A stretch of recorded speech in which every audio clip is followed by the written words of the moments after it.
ini ya kita tepat di bibir sungai. Ini namanya Sungai Mas, pecahan dari Sungai Berantas ya. Jadi di Mojokerto ini sungguh luar biasa, merupakan percabangan antara Sungai Berantas yang mengalir terus sampai ke Sungai Porong gitu ya, Pasuruan, sampai kemudian Sidoarjo, kemudian yang di sini itu Sungai Mas yang mengalir terus sampai ke Surabaya.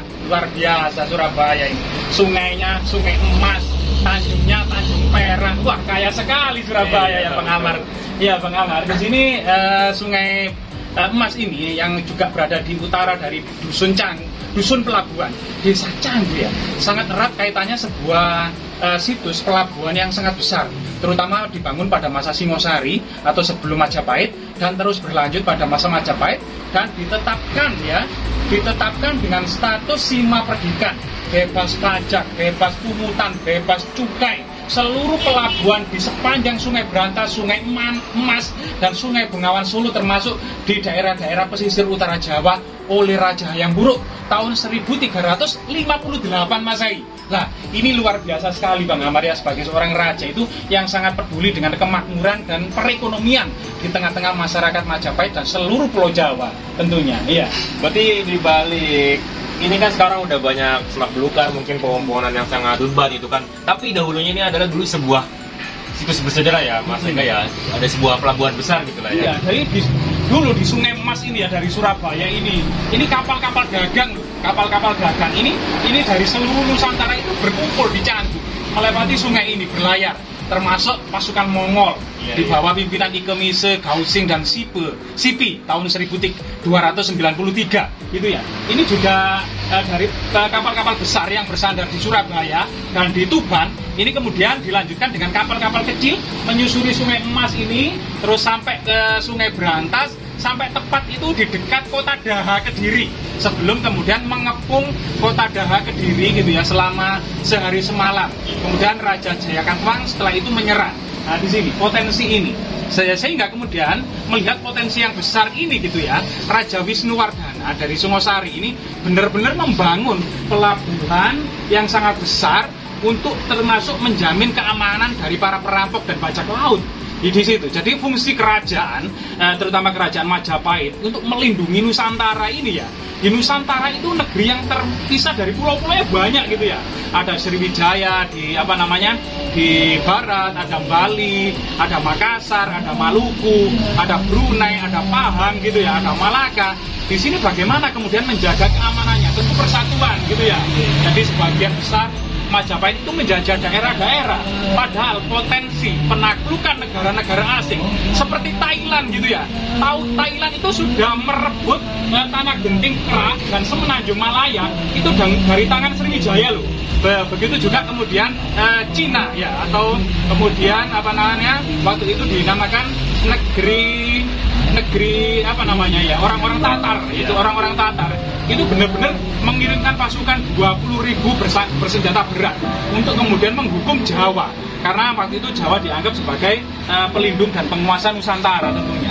Dan ini tentunya jadi kekecilan pulau-pulau yang ada di Nusantara termasuk ini harus disatukan, karena dengan persatuan itu kita kuat. Selain kemudian dari penjajahan pasang asing yang sewaktu-waktu datang gitu ya. Bahkan Sriwijaya itu tahun 1009 gitu ya. Itu benar-benar dibakar habis oleh Rajendra Chola dari India Selatan. Dari India Selatan. Nah, inilah salah satu dampak ketika pulau-pulau di Nusantara itu berpisah, pertahanannya itu lemah, tidak bersatu. Maka kemudian kerajaan-kerajaan yang ada di luar sana itu senantiasa kemudian mencabik-cabik Nusantara itu seperti segerombolan serigala yang merebutkan mangsanya. Dan ini kemudian pentingnya Majapahit itu menyatukan Nusantara, ataupun Sriwijaya juga memiliki potensi dan kemampuan menyatukan Nusantara.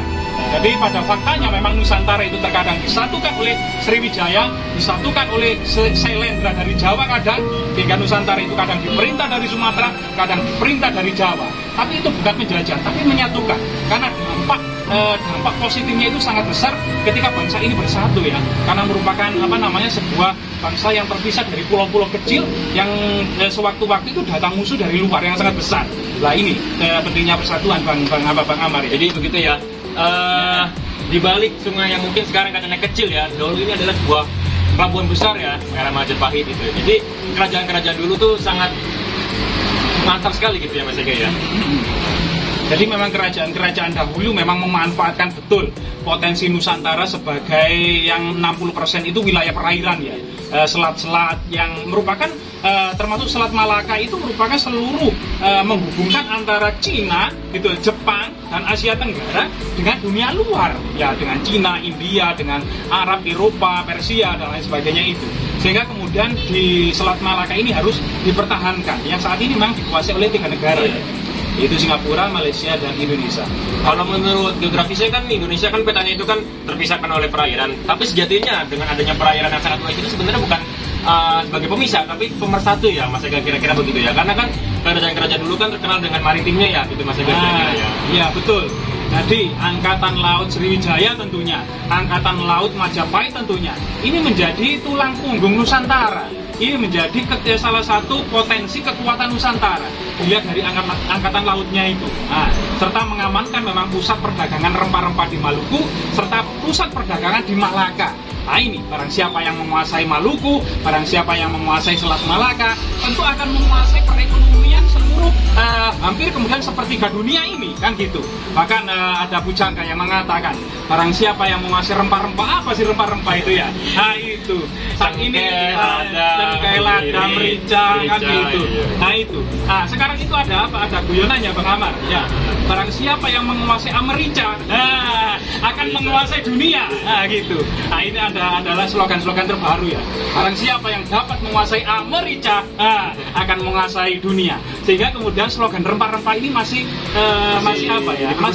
Masih dipergunakan, masih berfungsi sampai saat ini. Nah, tentunya sejarah masa lalu seperti ini yang besar, hilang gemilang dalam menyatukan sendi-sendi Nusantara, memakmurkan Nusantara gitu ya, dengan penguasa dan militer angkatan laut yang kuat tentunya, gitu, serta para raja yang bijak tentunya gitu ya. Ini merupakan potensi Nusantara yang sangat besar, karena Nusantara juga menyimpan kekayaan alamnya itu yang sangat luar biasa sekali, yang tidak ada di dunia manapun, termasuk sumber pangannya itu melimpah kalau dikelola dengan benar, hasil hutannya itu banyak, tambang-tambangnya itu juga banyak. Nah ini kalau dikelola memang dengan benar, ini berbeda dengan negara-negara yang lain yang kemudian membutuhkan pangan dari negara lain, membutuhkan minyak dari negara lain, tapi Indonesia ini sudah ada semua, Bang Amar, sudah ada semuanya. Kira-kira begitu Pak Misa. Jadi kita sebagai anak bangsa, itu kita harus bangga ya, menggali apa saja yang terdapat di negara kita sendiri. Dan perlu kita ingat, bangsa yang besar adalah bangsa yang menghargai sejarahnya sendiri. Iya, bangsa yang menghargai para pahlawan, para perintis, ya, para orang-orang yang berprestasi tentunya ya, yang memiliki kemudian prestasi yang sangat membanggakan di masa lalu, itu sebagai cerminan dan suri tauladan atau sebagai contoh minimal kita ya, agar tidak menjadi generasi pecundang lah, bisa menyontoh sejarah itu, mana yang pecundang, mana yang pahlawan, dan kita ambil sisi positifnya dan kita belajar dari sana tentunya. Luar biasa sekali Bang Amar. Potensi luar biasa, tidak hanya kekayaan alam ya, tapi keberagaman Nusantara itu ya, itu sangat luar biasa sekali gitu ya. Bahkan DNA kita itu sangat beragam, bahkan spesies-spesies itu hewan itu juga banyak, burung itu juga sangat, surga burung Nusantara ini juga ya, termasuk kemudian suku-suku yang ada di Nusantara ini juga banyak sekali menyimpan keragaman. Dan ini potensi yang luar biasa sekali tentunya Bang Amar ya. Bagaimana kemudian kalau di saat sana di Eropa pernah terjadi perang yang berlarut-larut sampai menghancurkan kerajaan-kerajaan yang ada di Eropa hanya karena perbedaan agama, perang antara Katolik dan Protestan, di Timur Tengah antara Syiah dan Sunni gitu ya, kemudian antara Khawarij, antara mazhab dan lain sebagainya gitu ya, antara suku, dan di situ kita tidak mendapati di Nusantara gitu ya. Majapahit dan sejarahnya Sriwijaya tidak pernah mempermasalahkan baik itu agama Hindu maupun Buddha, baik itu Islam, itu ditampung semuanya. Yang penting kemudian bagaimana membangun kebersamaan ini secara adil, makmur dan baik gitu ya, secara bijak tentunya. Bahkan pada abad ke-14 gitu ya, ketika Eropa itu masih primitif gitu ya, ketika Inggris itu masih berkubang dengan kemudian becek, hujan meluluh gitu ya, dan orang-orangnya hanya duduk-duduk saja, itu kemudian di Majapahit tertulis sebuah kalimat yang indah gitu ya, Bhinneka Tunggal Ika, artinya berbeda-beda tetapi tetap satu, ditulis seorang empu namanya Empu Tatular ya, dalam kitab Sutasoma yang menjadi pegangan para raja-raja Majapahit setelah itu. Ini luar biasa sekali. Semoga kemudian menghargai perbedaan orang lain, menghargai perbedaan suku, ras, agama. Ini menjadi jiwa ya bangsa Nusantara. Kemudian mengedepankan kebaikan-kebaikan, kemudian dialog secara kemudian membangun, dan tentunya seperti itulah yang diharapkan. Buat apa kemudian pertikaian, buat apa kemudian menonjolkan sebuah pertikaian tanpa ujung, keegoisan antar golongan, antar suku, antar ras, antar agama. Buat apa kan gitu ya? Nah itu semuanya bagi Majapahit itu sudah selesai. Karena bagaimanapun juga di abad ke-14 gitu ya. Selain kejayaan ekonomi Majapahit ya, sampai mengimpor ini. Jadi koin-koin kepeng dari Tiongkok seperti ini yang kita temukan di daerah sini. Nah, ini merupakan koin-koin kepeng untuk transaksi kecil pada masa Majapahit. Sehingga kemudian jika ditemukan di dalam tanah biasanya itu berkarung-karung seperti ini. Ini banyak karena ini ini ada lubangnya tengah, Nah, ini untuk mengikat tali di tengahnya. Dikumpulkan, kalau jumlahnya 25, ini namanya disebut selawe. Nah, satu lawe, satu ikatan itu namanya 25 selawe. Ada yang diikat sebanyak 50 keping, namanya seket atau seiket. Tetap satu ikat atau seiket. Nah, ini jadi satu ikat, satu lawe. Nah, ini itu dulu untuk transaksi-transaksi kecil. Sedangkan mata uang asli Majapahit itu menggunakan mata uang Suwarna ya. Dan kupang, yaitu mata uang emas dan perak dalam potongan-potongan kecil, karena nilainya cukup besar gitu ya, tidak bisa untuk transaksi kecil, sehingga kemudian ini Majapahit mengimpor uang kepeng dari Tiongkok seperti ini. Nah, luar biasa sekali memang. Semoga kemudian Majapahit yang berjaya di masa lalu akan bangkit kembali. Nah, Mas, ini kan dari logam apa perak gitu ya. Kalau boleh tahu nih, Majapahit kan dulu kan menggunakan mata uang koin dari emas gitu ya. Apa itu alasannya sebenarnya Majapahit mengapa menggunakan itu? Sebenarnya Majapahit itu sebuah kerajaan pada masa akhir-akhir ini yang merupakan kelanjutan ya, tentunya kelanjutan dari kerajaan-kerajaan besar sebelumnya, yaitu Singosari, Kediri, Kahuripan, Medang, termasuk dinasti Sailendra ya, yang berjaya membangun Borobudur yang lagi viral saat ini, termasuk Prambanan dan candi-candi besar, Candi Sewu, dan di sekitar Borobudur dan Prambanan itu juga banyak candi. Bahkan itu hidup rukun itu. Samping candinya Prambanan itu Candi Sewu yang bercorak Buddha, Candi Prambanan sendiri bercorak Hindu. Begitu juga Candi Borobudur yang megah. Ternyata di sekitarnya itu banyak candi-candi kecil atau lingga yoni yang ditemukan yang berciri agama Siwa, Wisnu. Ya, Siwa dan Wisnu. Artinya memang keberagaman di Jawa ini itu sejak zaman dahulu itu hidup rukun. Nah, sedangkan penggunaan koin atau mata uang emas dan perak pada masa kerajaan Majapahit itu sebenarnya sudah dicontohkan sejak awal-awal Masehi ya. Sejak kerajaan Funan itu sudah menggunakan mata uang emas dan perak, termasuk Sriwijaya. Sriwijaya juga menggunakan emas dan perak terus berlanjut. Itu namanya ada ukuran-ukurannya, yaitu kupang, kati, kemudian suwarna, kemudian masa. Ini adalah ukuran-ukuran mata uang emas dan perak. Sehingga kemudian baru sejak Majapahit saja sebenarnya gitu loh. Karena tadi perdagangan itu ternyata pesat banget gitu ya, sangat pesat. Tidak hanya dilaksanakan oleh keluarga raja saja pada masa kerajaan-kerajaan kuno, perdagangan internasional itu dilaksanakan oleh keluarga raja saja, sehingga menggunakan emas dan perak itu waktu itu secara umum itu masih bisa ditolerir. Tetapi masa Majapahit perdagangan itu sudah dilaksanakan oleh rakyat jelata itu sudah mengambil peran dalam bidang perdagangan, sehingga kemudian transaksi-transaksi kecil di tengah-tengah masyarakat inilah kemudian Majapahit itu selain menggunakan mata uang emas dan perak sebagai transaksi besar, misalnya ya beli sapi, beli kambing, tentunya mata uang emas dan perak. Tetapi untuk transaksi sehari-hari, misalnya beli beras sekian, beli jagung, beli sayur, beli daging, beli alat-alat keseharian, ini Majapahit mengimpor koin Tiongkok. Nah, koin kepeng dari Tiongkok ini untuk transaksi-transaksi kecil. Nah, Mas, berarti untuk koin emas sendiri apakah dikhususkan hanya diperuntukkan untuk keluarga raja saja, apa emang rakyat-rakyat biasa juga boleh memilikinya gitu, atau transaksi gitu rakyat-rakyat biasa dengan koin emas ini? Iya, ada namanya prasasti-prasasti yang menetapkan tanah sima perdikan. Nah, di penetapan tanah sima perdikan atau sebuah tanah yang ditetapkan oleh raja dan para pendeta dalam status sima perdikan, di situ terlihat bahwasanya para tetua desa, termasuk para lurah gitu ya, itu diberikan hadiah atau pasek-pasek. Nah, itu ada seekor kambing biasanya, kemudian kain wedian atau semacam kain impor pada waktu itu, termasuk emas. Nah, emas dan perak. Artinya mata uang emas dan perak ini ternyata bukan dipegang oleh para raja dan kerabatnya saja, tetapi rakyat di desa-desa ternyata sudah familiar ya dengan mata uang emas dan perak ini. Cuma sekali lagi memang transaksinya nilai emas dan perak itu memang besar gitu ya. Apa yang terkecil misalnya 100 warna itu kan sekitar 2,5 gram.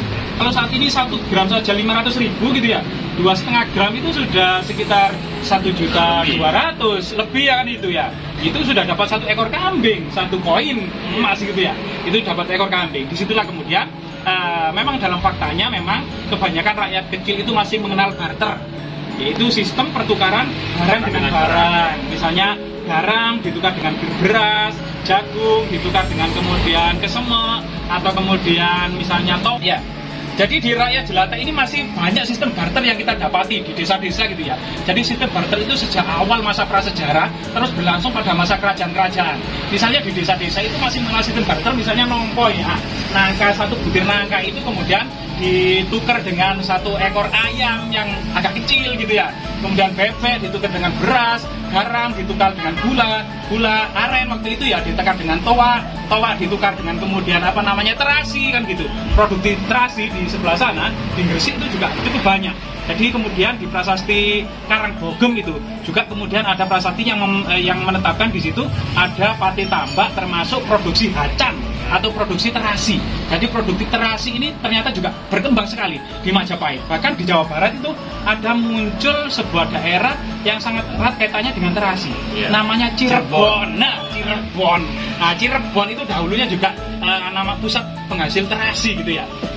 Oke, Permisa, mungkin dari kami ini udah terima kasih banget ya. Jadi kami mengucapkan pada Permisa, terima kasih sudah mengikuti perjalanan kami gitu kan. Mungkin ada pesan-pesan moral yang ingin disampaikan oleh Mas Ega untuk para Permisa dan kita semua. Iya, seharusnya kita itu membangun, maju bersama itu loh, tanpa kemudian lagi memperdebatkan perbedaan-perbedaan golongan dan ras dan agama. Karena Nusantara sejak masa awal dibangun itu dengan persatuan. Tentara Sriwijaya itu beragam, tentara Majapahit juga beragam, tentara Sailendra itu juga beragam. Orang-orang Hindu ikut bergotong royong membangun Borobudur yang beragama Buddha. Orang-orang Buddha juga ikut andil dalam pembangunan Prambanan yang berciri agama Hindu. Inilah kemudian ciri khas dari masyarakat Nusantara, gotong royong dalam membantu saudaranya tanpa lagi kemudian memunculkan keegoisan golongan masing-masing. Sangat luar biasa sekali, kita bisa mengambil pelajaran dari masa lalu tentunya ya. Jas merah, jangan sekali-kali melupakan sejarah.